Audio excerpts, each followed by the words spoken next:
At 05:19 in the early hours of March 8, 1941, the sea west of Ireland heaved as a pattern of depth charges detonated beneath the surface. The blasts did not look like a movie. There was no fireball.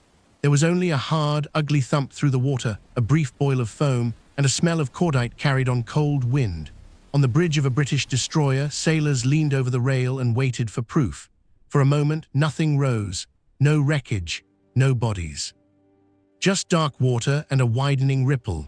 It looked like the submarine had slipped away again, but below them, a steel hull was already taking on water. By early 1941, the Battle of the Atlantic had become a daily grind of math and fear. Merchant convoys carried food, fuel, and weapons toward Britain. German submarines hunted them in packs, aiming to starve the island into surrender. In the North Atlantic, weather punished everyone. Winds cut through wool, salt froze on railings, ships ran dark at night and stayed tense during the day. Escorts listened for propellers and watched for periscopes. Submarines listened too, tracking engines through the hull, waiting for a weak point in the screen. This was not clean combat. It was long stretches of boredom, then minutes of violence, then hours of searching for a target that might already be gone. U was one of the most famous German submarines of the early war. It was a Type WWII boat, small enough to move quickly and common enough to be replaced, but its commander made it a symbol.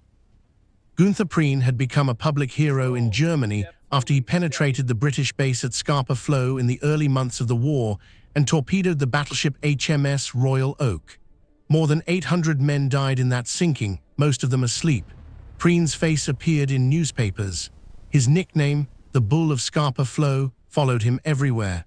On land, it looked like confidence. At sea, it meant pressure. Every patrol carried the expectation that U-47 would deliver results again. In late February of 1941, U-47 left its base at Lorient on its last patrol. The boat moved out into the Atlantic with a crew of about 45 men, packed into a narrow tube of steel that reeked of diesel, sweat, and damp clothing.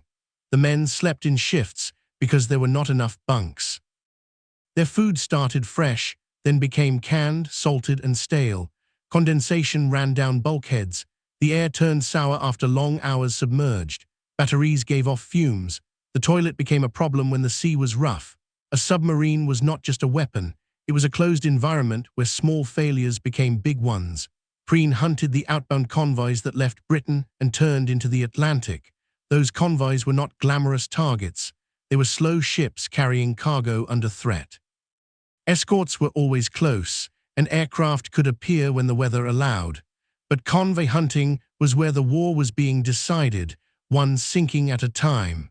On the day U-47 disappeared, the ocean offered no comfort. The sea state changed quickly, and visibility shifted between darkness and weak dawn light. On board U-47, the crew moved through routine that had become automatic. Men checked valves. They wiped moisture off instruments. They listened to headphones in the control room, trying to separate escort propellers from merchant ship noise. Others handled torpedoes like heavy, dangerous cargo that could kill them if mishandled. There was no space to stand apart from stress. Even silence felt crowded. When a convoy appeared, it did not look like a single target. It looked like a moving wall of hulls, wakes, and escort patterns. A successful attack required position, timing, and luck. It also required nerves. A U-boat had to approach close enough to fire, then escape a counterattack that could last for hours. The British had improved their escort work by 1941. Destroyers used ASDIC, an early sonar system, to detect submarines underwater. They used depth charges to attack based on estimated position. It was not perfect, but it was getting better, and German crews knew it.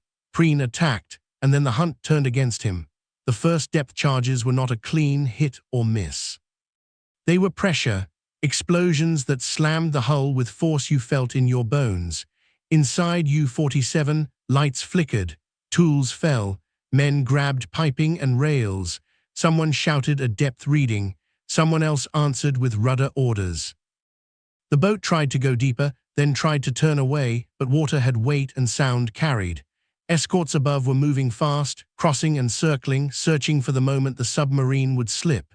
The blasts came closer, metal shook, rivets creaked, gauges bounced.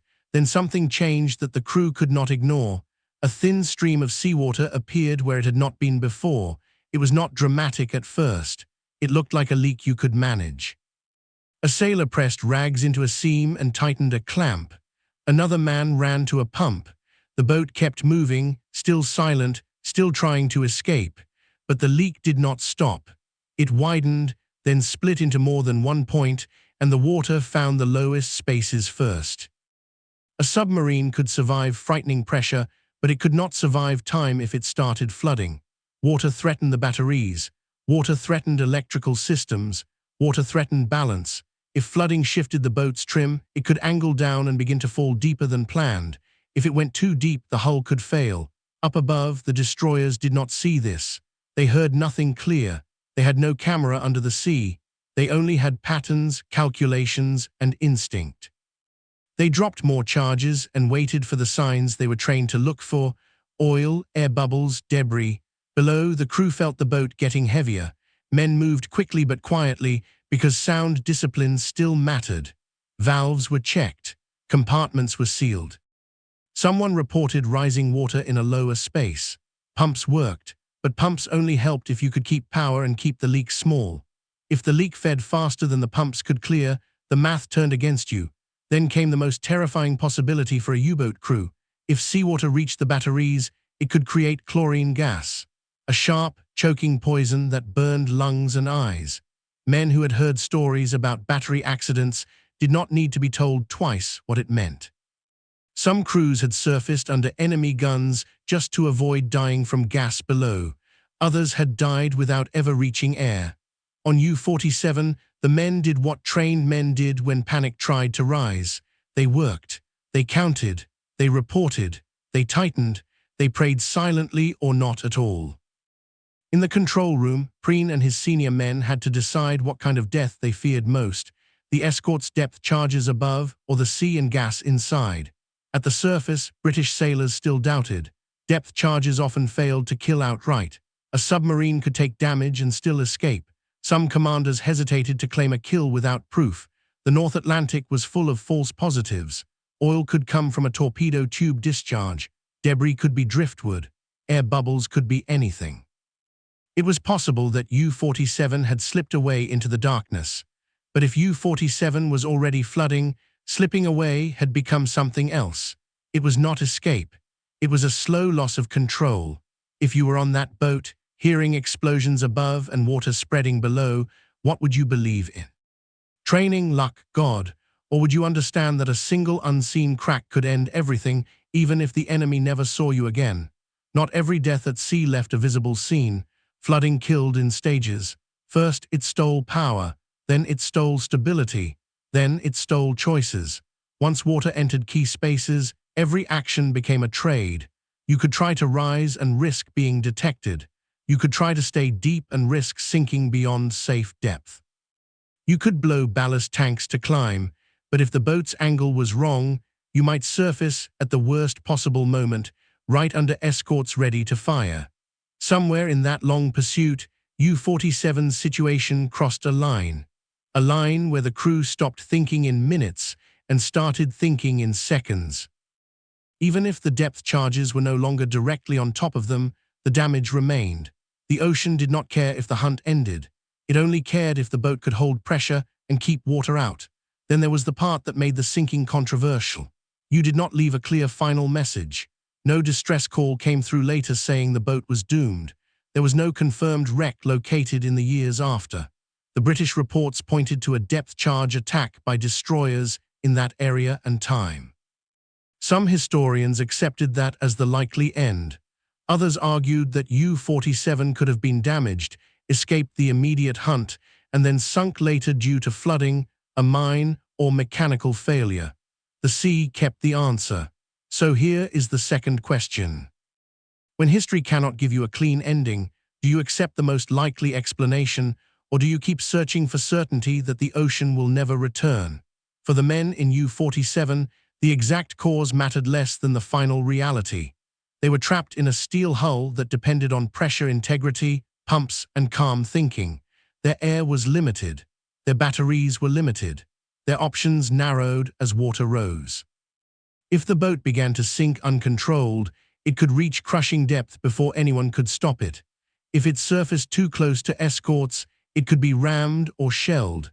If it stayed shallow, ASDIC could hold contact, and the next pattern could finish what the first one started. Many U-boat losses in that era did not look like heroic last stands. They looked like sudden silence. A boat stopped transmitting. A crew never came home. Families received official notices that used careful words like missing and presumed. There were no bodies to bury. There was no grave you could visit. There was only a date and a blank space where a person had been. U-47's crew was about 45 men. Each one had a role, and in the end, the role did not protect them. They were machinists, torpedo men, radio operators, helmsmen, and lookouts who had learned to live in a world of metal and water. Many were young. Some had been at sea long enough to look older than their years. They died together, out of sight, without rescue boats racing toward them, because rescue was not possible in that kind of war. For Germany, Prien's disappearance mattered beyond one submarine. He had been a symbol. The regime had used his story to sell confidence to civilians and fear to enemies. When he vanished, it created a problem. A hero who disappeared without a public victory did not fit propaganda well, and a submarine ace who died in a confused, unseen end did not match the story people wanted to believe. The investigation on the Allied side focused on what they could prove. Escort commanders logged attacks. They estimated contact and depth. They noted oil, bubbles, and any surface signs. Those records formed the basis of later claims, but even the best wartime record could not show exactly what happened inside a submarine at the moment of failure. And the technical background mattered. Depth charges did not need to hit directly to kill. A close explosion could rupture hull fittings, crack battery cases, jam control surfaces, or damage the pressure hull just enough to create leaks that grew over time. A boat could survive the first hour and still die in the next one, alone. The loss of U-47 also fit into a larger pattern of submarine war. Crews on both sides learned that survival often depended on small edges. Better sonar, better escort coordination, better training, better luck. A famous commander could still die the same way an unknown commander died, because water treated them the same. Steel failed, air ran out, pressure crushed. The sea erased evidence. After the war, U-47 did not rise from the Atlantic. There were no confirmed salvage operations that brought its hull to the surface. There was no single photograph of its wreck to close the argument.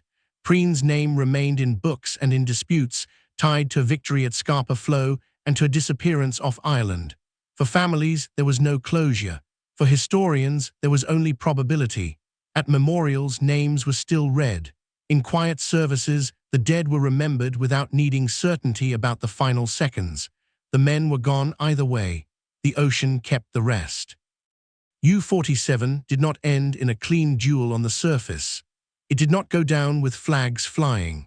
It likely died in the way many submarines died, damaged below the waterline, fighting the sea more than the enemy, with men working pumps and valves in darkness, trying to keep a boat alive long enough to reach air that may never have come.